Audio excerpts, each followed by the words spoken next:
Good afternoon, I'm Adam Hillier, here with your 2 o'clock Sports News Roundup.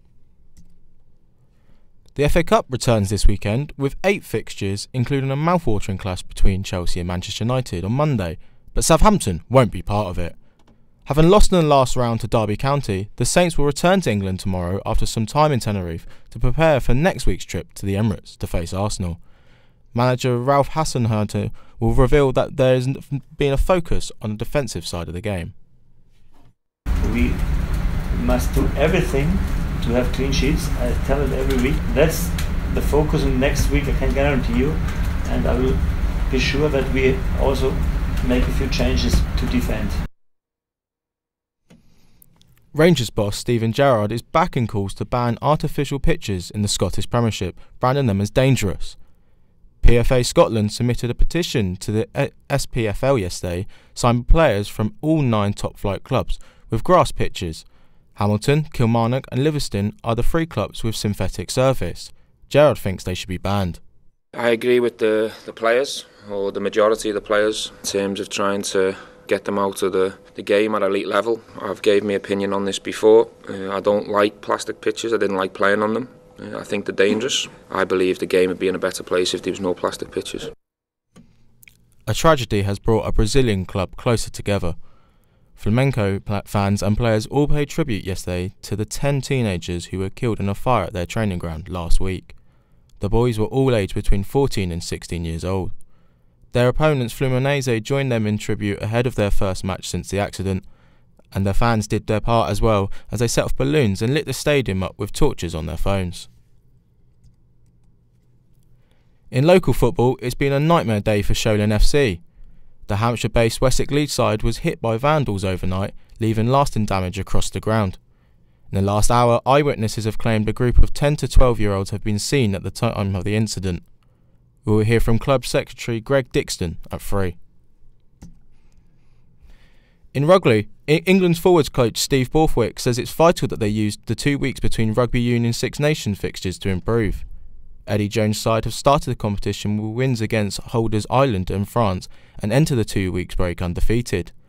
Borthwick says their last performance has set the tone for their preparations for the Wales game in Cardiff next Saturday. The game plan doesn't last very long because actually once the players go on the field and play starts, they've got to be able to adapt. I thought in lots of occasions the players adapted really well. There's always other situations that occur, scenarios that occur that you then look at and say, well, what could we do better, and therefore how does that impact upon our training?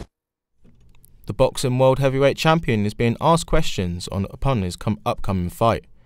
In September, Anthony Joshua asked fans on Twitter who they wanted for him to face in his next fight, with Jarrell Miller, his opponent in June, not amongst the names. Names mentioned including Tyson Fury, Dylan White and Deontay Wilder. Instead, 29-year-old Joshua will take on the unfancied American Miller in Madison Square Garden in New York on 1st of June. The heavyweight fighter looks forward to his next challenge with all the belts on the line. It's an exciting fight. He's an undefeated heavyweight, and I know I'm always focused and disciplined and I'm always looking forward, but right now I have to keep my attention and focus on Jarrell Miller. I can't afford to slip up. There is no banana skins in this road as we are heading towards the road to undisputed. Serious welfare breaches have come to light in horse racing. Australian trainer Ben Curry has been charged with several serious welfare breaches, including giving electric shocks to horses. It follows compatriots Darren Ware being banned for 4 years for possessing taser-type devices known as jiggers. Curry is also accused of using a jig on 2 occasions and unauthorised shockwave treatments. He is also charged with the failing to report bleeding horses to stewards and race day treatment breaches.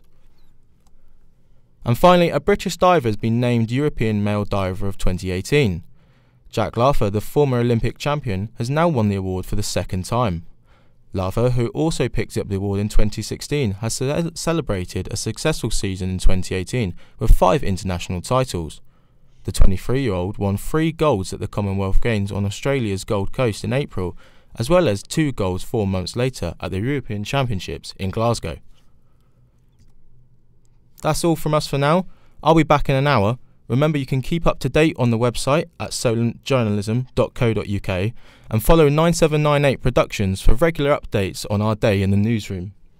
I'll be back again at 3.